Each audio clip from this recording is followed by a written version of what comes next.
Alrighty, good morning. We are going to attempt to do a walkthrough of this pedal board. Of course, totally impromptu. I don't even have a guitar strap on this guitar, which is already irritating me. But hey, that's the way it is. Alright, so I feel like I've arrived somewhere with this thing as far as the sound I wanted to get. I like having kind of a reactive, spacey background. I don't know if I'd call what I do ambient. Ambient to me reminds me of like 80s new age music, and I don't know if that's really my thing. I was actually into some different new age music back in the 80s, like Kitaro, and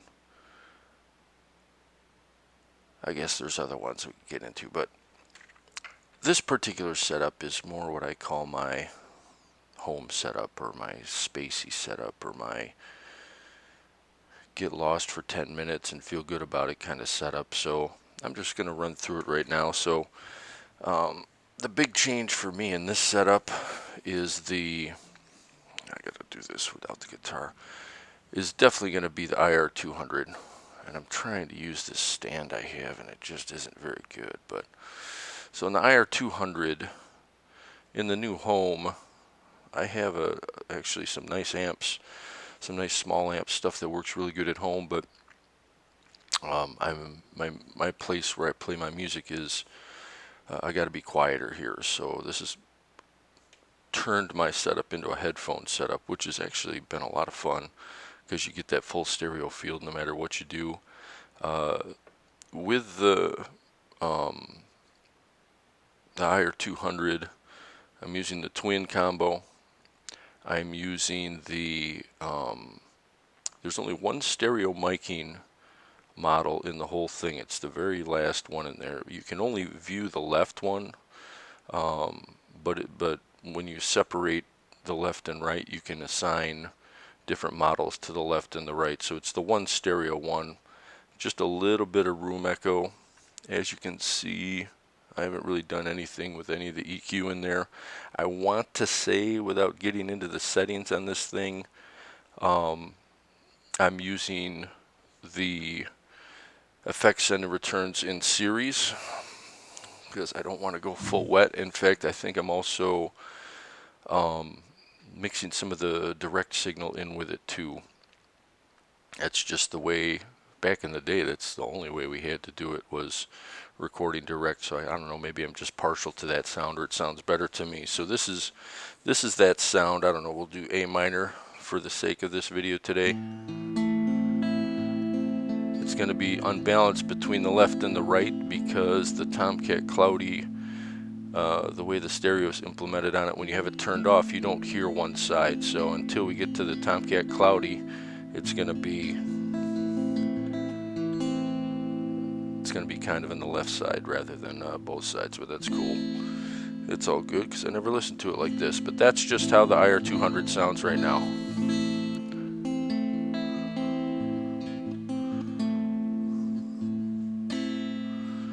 Okay, so after that, I'm going to try and reposition this thing as we go here.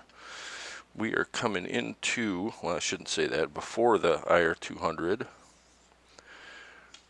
We are coming into the Teletronics LA2A. I actually have a few compressors. Compression's something I have a little bit of a secret crush on.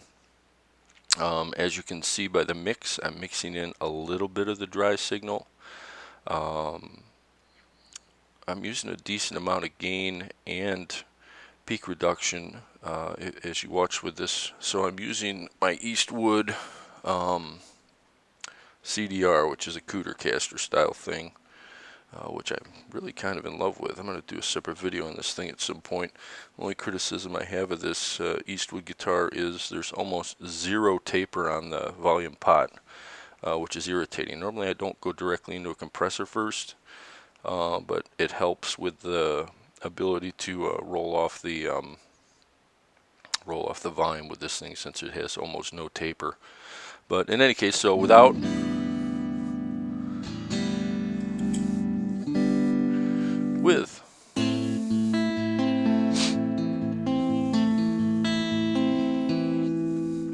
without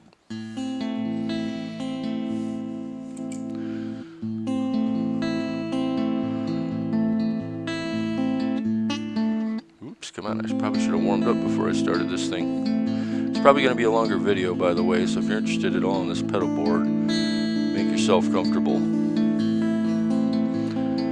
Other part of it is I didn't plan this at all. I'm improvising, which I love to do. Okay, so that's the compression. I'm not crushing it, giving me some added meat and sustain. So then we go into this. Well, I take that back. We don't go into the Archer. We go into the Fuzz. Now again, this is all before the IR200, so we'll get there. Trust me when it comes to. So this is just a battery cutoff. I don't really have this thing cranked because I roll off the fuzz quite a bit, so doesn't take much.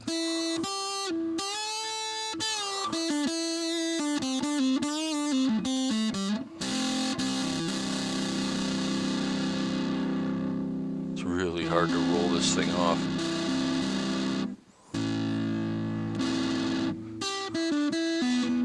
But makes some good noises. That's full volume. I almost never play it like this. Usually when I get a nice background, that was the bridge pickup. Here's the neck. I gotta roll it almost all the way off to thin it out.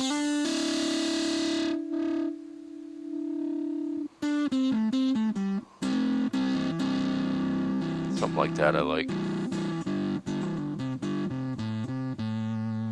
I honestly don't use it as much as you might think, but I like having it. I think for a home setup, a fuzz is probably going to give you the biggest, fattest tone for the lowest volume. It's pretty hard to beat a fuzz. Even though you can get other types of sounds out of different gain pedals, to get a nice fuzz that works pretty good is pretty much my preference in this environment. Okay, so there's the fuzz. Again, I only really use that for leads. Then I'm going into the Tim. And the Tim is, well, as you probably know if you're a pedal person. Okay, compression's still on. Transparent overdrive.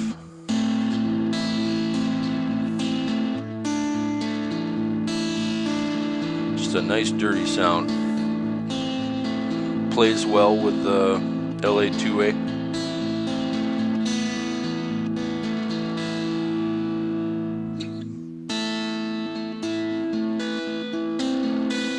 Nice glassiness to it, nothing harsh about it.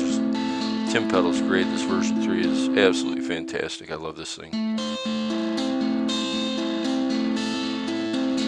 And that's both pickups on the Eastwood. Again, use this depending on what's going on with my mood. It can be an always on thing depending on how you play. But speaking of always on, and forgive me, I gotta put my stupid guitar down every time I move something. Alright, then we're going up to the Archer Clean. As you can see, I have the color turned all the way up. I got a lot of treble added in, and then the output is just balancing it. But adding this in does that, I don't know, for lack of a better way of putting it, does it, whatever that clon thing is. Alright, so this is just a compression. And then there's Archer Clean added in. Almost sounds like an overdriven preamp.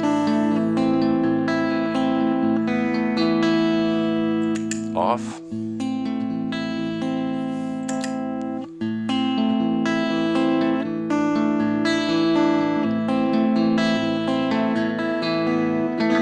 Just does that thing that you like.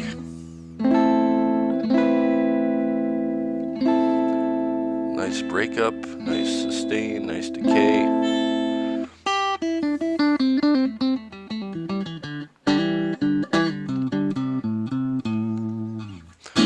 And then here it is with the Tim.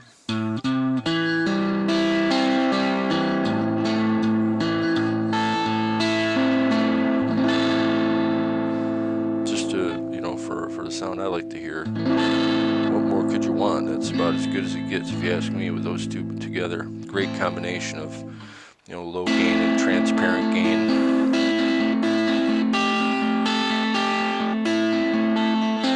I like all those sympathetic vibrations between the slightly dissonant and almost broken sounding.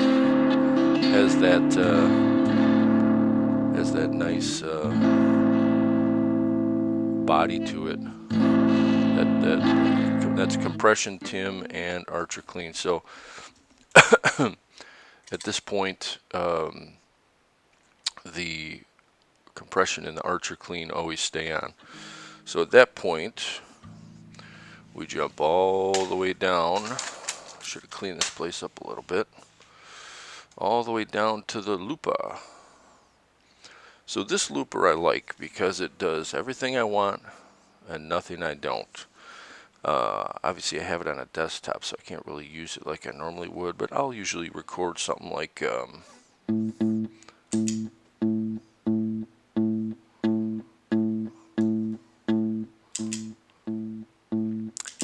what I'll usually do when I get a loop like that is it's real easy to go to half speed.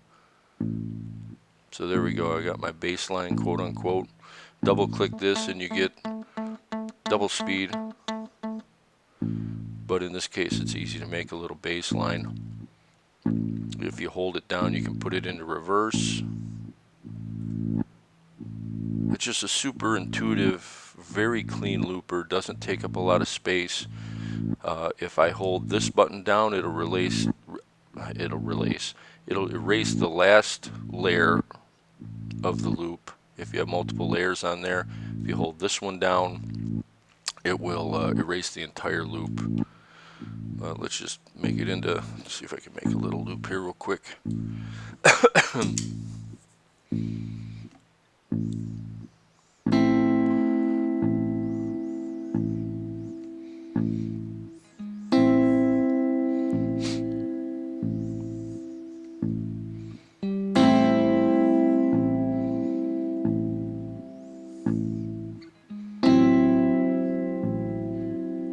Just roll with it. I'm making it up. Okay, so there's the loop. So we've gone compression, a couple gain stages, jumping from that down to the looper here. And then we're sliding over to what I think might be, it's actually got a good reputation on its own, but I don't think people appreciate how good the Count to 5 is, the Montreal Assembly Count to 5. It is an incredible, super versatile ambient tool. Now you use it only in a couple ways, and I made a couple videos on that. I would certainly say go check that out if you feel inclined. But in this case, if you listen, I'm just gonna be quiet for a second and let it play a minute, and then listen to whatever it does to the signal when I turn it on.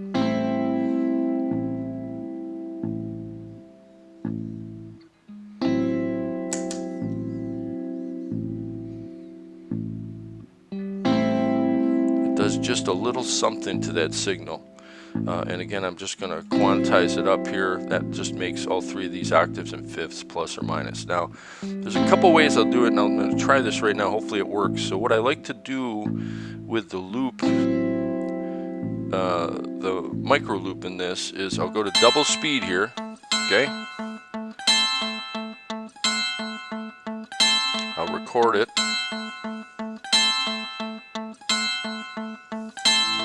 Okay, and then I'll bring it back to half speed. So now what I can do here is with this I can activate 1, 2, or 3 playback heads. So this is just one playback head. I can go in forward or reverse with it. This first one I usually do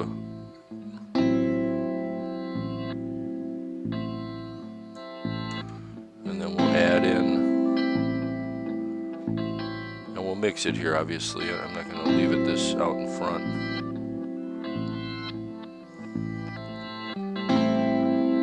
I don't always do it this way, but I thought this might be fun to try here in the moment. Okay, let's bring it in and try and mix it in properly.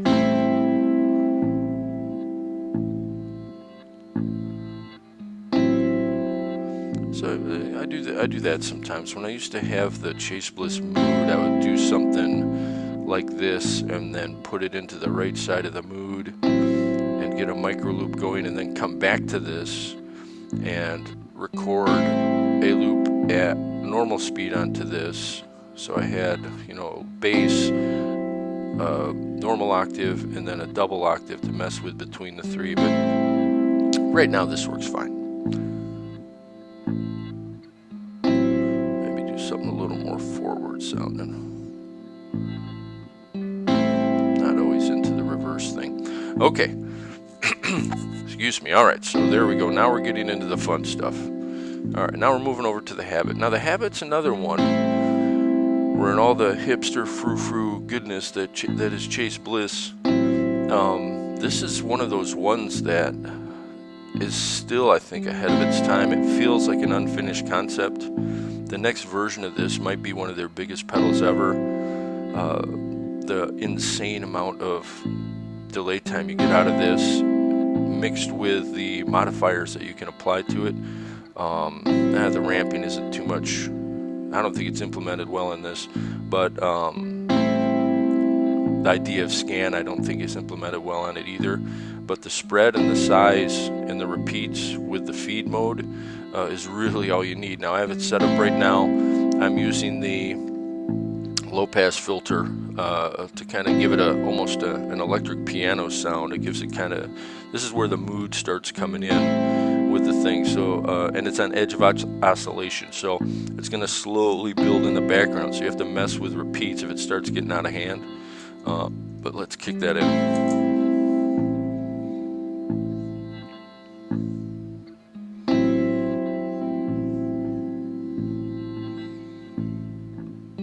Once it builds up a little bit, I'll turn the other two down so you can hear it a little better, what's going on in there.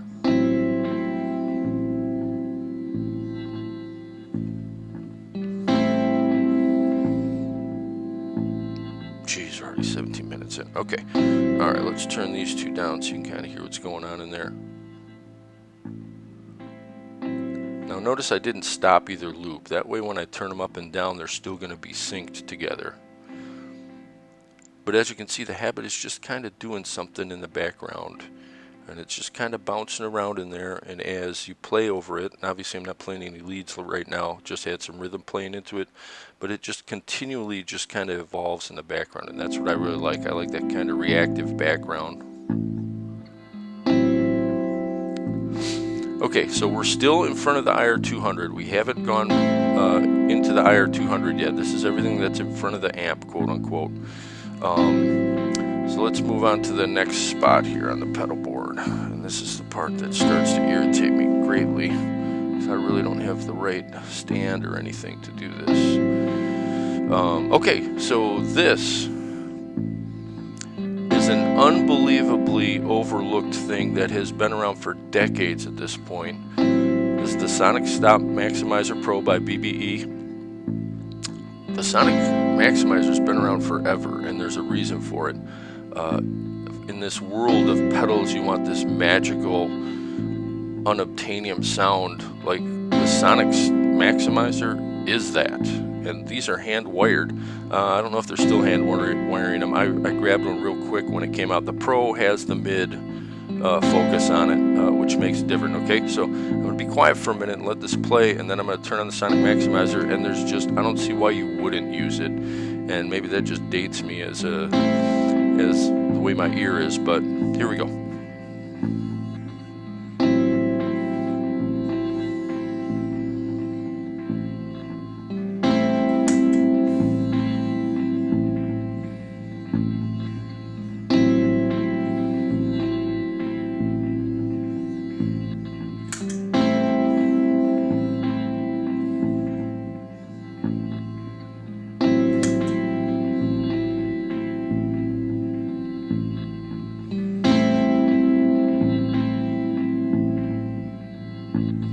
And it'll be more apparent when, let me turn this down a little bit, I'm redlining.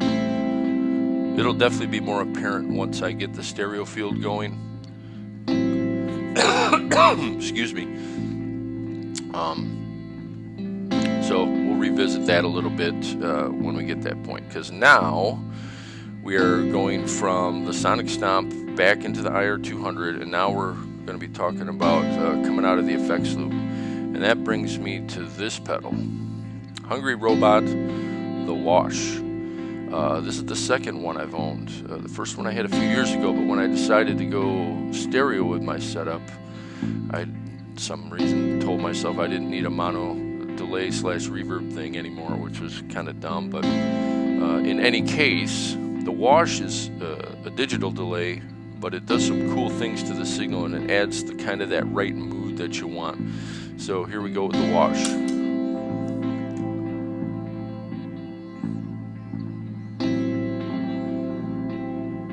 And again, once we get to the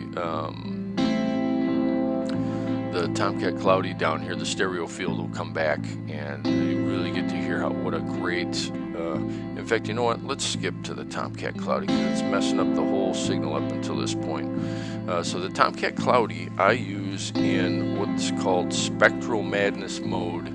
It's just a mode that does stuff that's really hard to replicate with anything else. It's nothing like anything else. And if you want to know exactly what Spectral Madness mode does, go to Tomcat's website, because I can't describe it, but it's kind of granular cool, I guess is my best description. There we go. Now we've got a stereo image.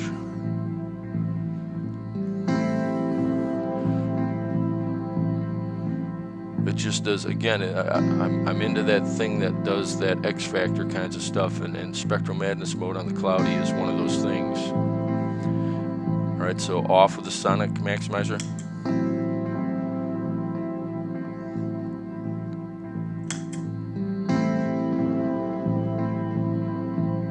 It just gives it all the life back. It brings the life back into it. Okay, so here we go. We got the Wash, which is kind of a reverb delay,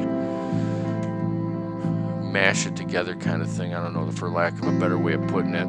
And by the way, I should also note, I can't tell you how many of these YouTube videos I've seen where these guys have this multi-thousand pedal board and they're going into a Walmart power strip. I highly recommend getting a power conditioner for plugging your equipment through. It can make a big difference in the long run when it comes to the power and coming out of your wall in regards to the noise and the consistency of the power coming in. Okay, so we've gone from the IR200 effects send to the Wash. Yes, the Sonic Maximizer's on, but it's not next in the chain. Then we're going into the Joshua, and this one's pretty self-explanatory. When you turn it on, it's going to give you a huge stereo image, which I love. You got the octave, the pitch shifting mixed in, you've got the modulation mixed in, you've got the left and right playing against each other, and I messed with it until it sounded right. You know, it's one of those ones, right? I'm not too particular in the settings, I just use my ears. So, but as I'm sure you can hear, oops, I'm still redlining here, hang on a second.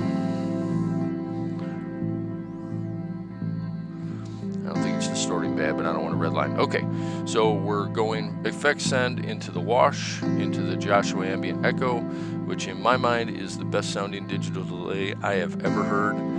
I generally prefer analog delays, but in this environment, it's perfect. It's absolutely perfect. Into the Tomcat Cloudy, okay? Then we're coming out of the Cloudy down into the Strymon Cloudburst. Strymon's one of those companies that I don't know, I've owned 5 or 6 of them. I'd have to think through all the ones I've owned, and they ultimately are all just too lifeless and vanilla. They're like the Honda of pedals. Like, they're just sublime. They do exactly what they're supposed to do and nothing extra. And usually it's that little something extra it does well or does poorly that makes it special. And pretty much nothing Strymon makes does that, except for this. This thing's pretty interesting. So far, I'm really enjoying having this in the signal chain. I love the pre-delay. I'm indifferent to the modulation, but it's cool. But the ensemble effect is really great, and the fact that I can mix the ensemble effect in is good. So I have it in the middle position, you may notice, but I adjusted it. So it's at the level that sounds good with this particular signal chain. So here we go with the Cloudburst.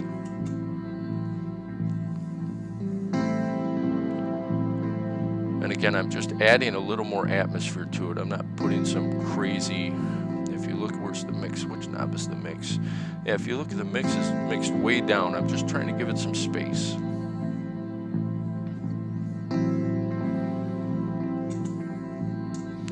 Play a little guitar over it here.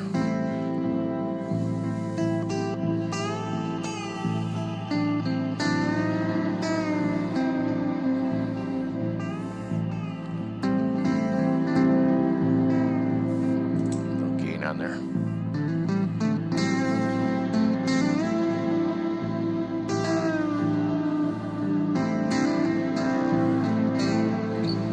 in the mood to play.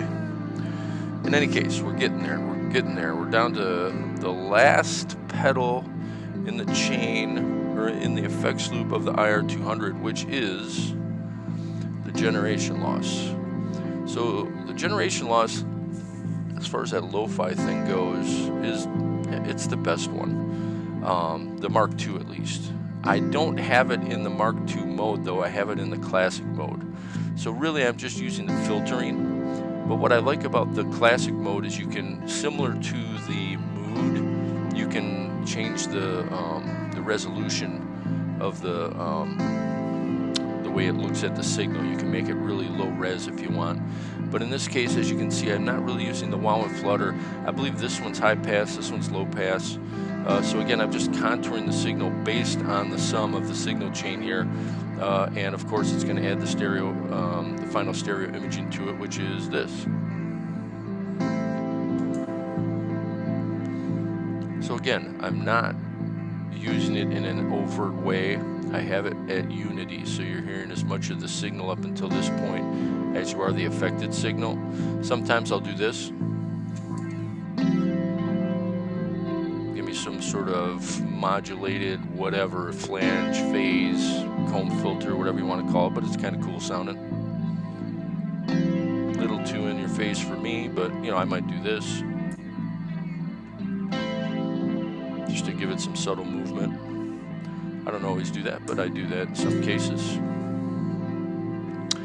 And that's this pedal board. You know, you look at it and you think, what a ridiculous thing this is, but I don't feel like it's too crazy or complex. You can definitely, with the selection of pedals on here, get into some crazy and complex sounds, but really what you got here is just a nice little get lost for 10-15 minutes and then get back to your life kind of sound, which is very satisfying to me because that's exactly what my lifestyle is right now. And I should also note at the end here, and the way I'm recording this, I'm going out of the IR200 into the Go Mixer Pro X, and the only reason I'm using the Go Mixer Pro X instead of the live one is this one you can do in stereo, which with headphones on, why wouldn't you do stereo in this environment? So and then into the Shure Motive Video app, because I like the way it works. It's pretty intuitive, and again, you don't have to mess with it too much. You can just turn it on and get a decent recording. You can see your recording levels. I can't listen to it on the back end, so what I'm hearing right now is the output right here. What you're hearing right now is the output over here.